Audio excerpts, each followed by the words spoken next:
So, if you're a professional working with families caught in high conflict situations, you already know how fast your good intentions can get twisted and used against you.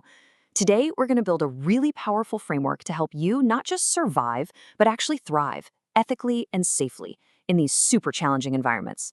All right, let's dive in. This is the question that probably keeps so many of us up at night, right?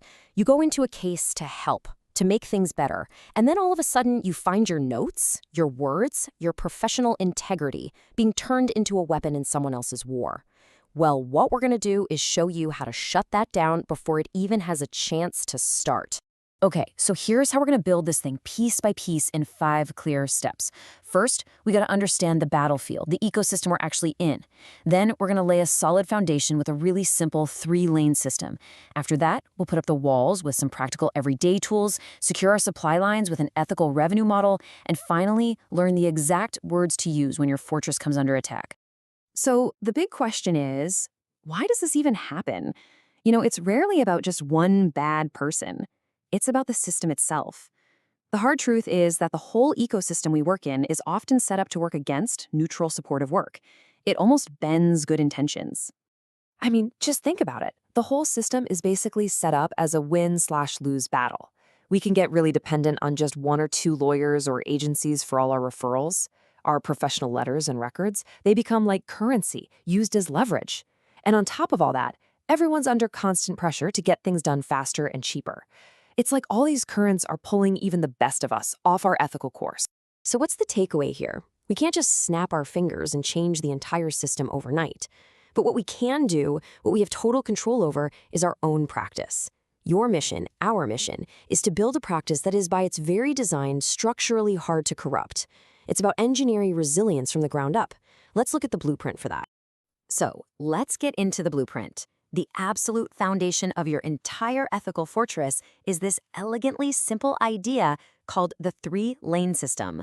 And let me tell you, getting this one thing right, it's probably the single most important thing you can do to protect yourself and your practice. Okay, so this table right here, this is the heart of the whole system. Basically, every single thing you do fits into one of these 3 lanes.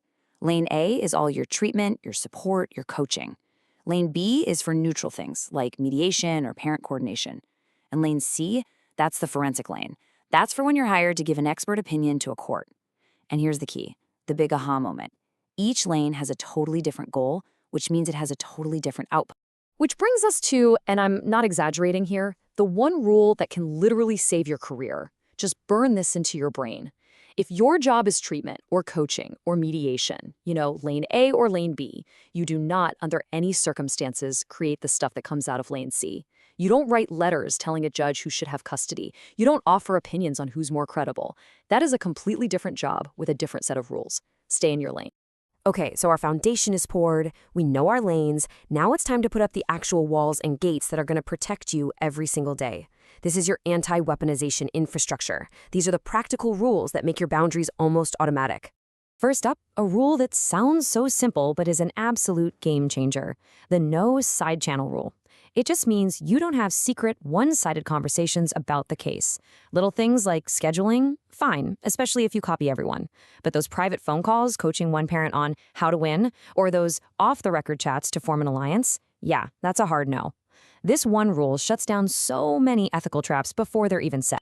All right, next, think of this as a mental filter, a quick little tool you can use on the fly called the request filter. Anytime someone asks you for a document or to make a call, you just run it through this filter. Green means go, usually safe stuff like verifying attendance.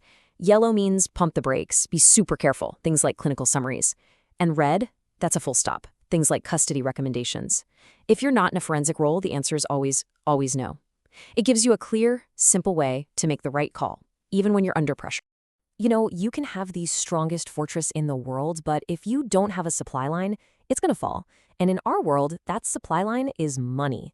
This part is all about making sure you're financially stable. Because, let's be honest, it's pretty much impossible to have true professional integrity if you're secretly worried about paying your rent. So look at this chart. This is what a dangerous practice looks like. This is a trap when one single lawyer or one agency or one judge is sending you 75% of your business. You're vulnerable. Whether you mean to or not, you're going to feel this pressure to keep them happy. And that's when the ethical lines start to get blurry because you start thinking, man, can I really afford to say no? That's the danger zone.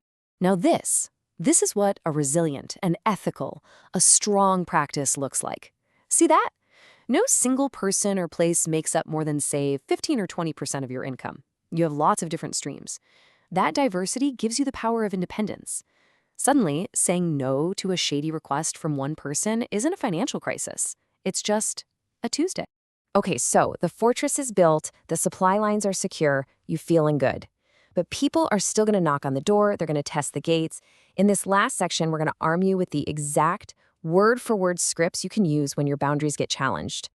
So you get that call, the one asking for a stronger letter to help them win in court. Here's what you say. It's perfect because it's not defensive, it's calm, it's firm. You're just stating what you can do, provide facts with permission, and what you cannot do because it is outside your defined role. No wiggle room, no ambiguity. Okay, what about that classic request for a quick call just off the record? Here's your script. See what you're doing? You're pointing right back to your no side channel role. You're not being difficult. You're just following your own clear ethical policy and redirecting them to the right way to do things. It just shuts the whole thing down cleanly. And the last one, this is a biggie. When one parent tries to recruit you to pull you onto their team, this is your go-to response. It's such a powerful statement of neutrality. You're not picking a side against them, you're just staying firmly in your professional lane. You're reminding them your job is to do the work, not to join their war.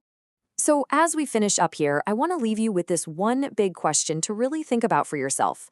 Is your practice just designed to react to all these ethical pressures as they come, or is it truly built to be resilient from the ground up? The tools we talked about today, they are the blueprints. Now it's time to go out and build.